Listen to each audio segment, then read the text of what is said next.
understandably, probably haven't watched too much film yet, but just maybe from what you've seen on TV or what do you expect of this Ole Miss passing attack?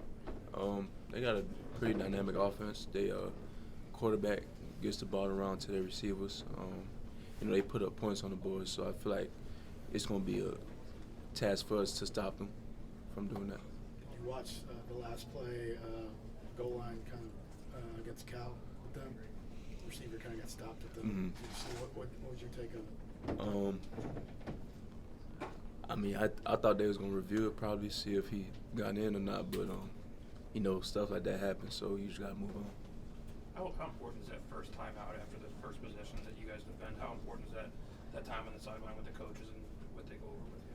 Oh, it's very important because that's like probably the biggest part of the game. It brings momentum into the game. That first possession, seeing how they start off the game with probably, just going off a game plan. The coaches looking at their offensive scheme and just going over on the drawing table with us. So it's very important. How much Southern Miss, how much did they show that they didn't have on tape before in that first possession? Yeah, they came out with a lot of stuff that we went over a lot of stuff on film, but they also brought out some stuff that we didn't see before during the week. So we drew it up on the table. So we just did our best to stop it. How often do you kind of go to that sideline after that first possession and the coach scraps whatever the plan was and have to kind of redo it? How often does that happen?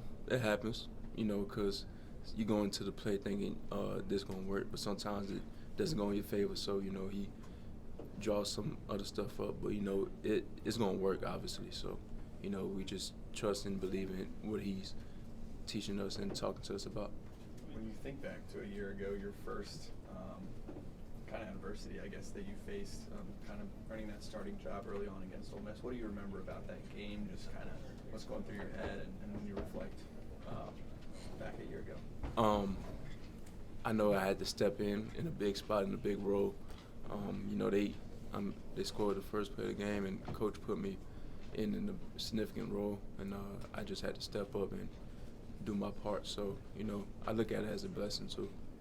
You weren't on the field for that first play, but how difficult is it when an offense comes in and first right away hits you deep or tries to go for you deep? It could happen. Most teams, you think they're gonna run the ball first play or something, but probably some great passing attack offenses will try to go deep on you. So we just gotta stay in touch on that. How nice was that interception by Dix over the shoulder catch? It was very nice. He played it like a receiver, like he was, grabbing the ball like as a receiver. He played the route well. He was in phase and looked back. He made a great interception. Patrick, there's a lot of talk in this room about youth on the team. At what point did you start to consider yourself not a young player anymore?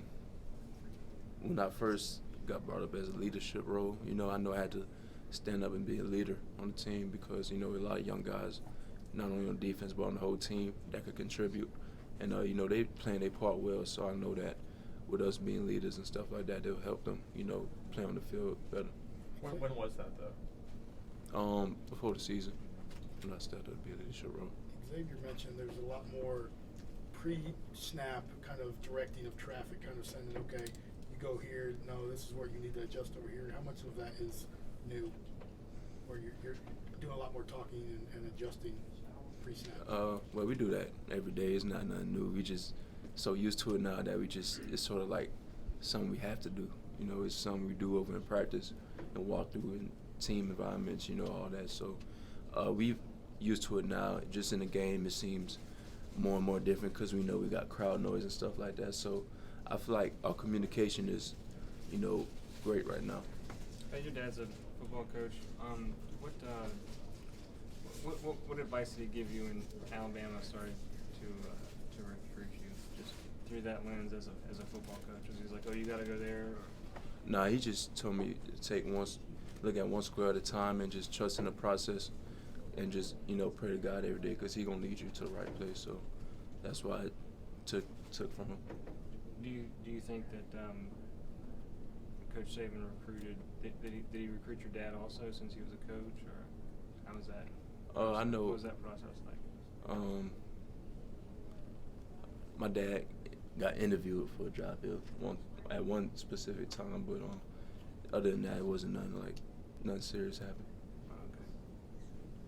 What's a guy like Xavier mean to this defense? It means a lot. You know, he's an alpha dog on the team. You know, he steps his game up. Whenever he steps his game up, you know, you could tell the whole defense step their game up, because when he on the field, you know, he's a special player. But not only his play, but when he talks on the field, you know, it brings other guys to, you know, step up their play as well. Have you seen him maybe do that more this year, or is he always kind of that way? He's always been that alpha dog type of dude. You know, he want the team to shine. You know, just not off of his success, but as a whole team, just to contribute together as a whole unit. You mentioned after the game that sometimes he has to keep Jordan or some of the other young guys. He checks them a little bit. You know, gets to lower their ego sometimes. How much is that? Does that benefit? Do you think? You know, not necessarily positive encouragement, but kind of keeping some of them in check.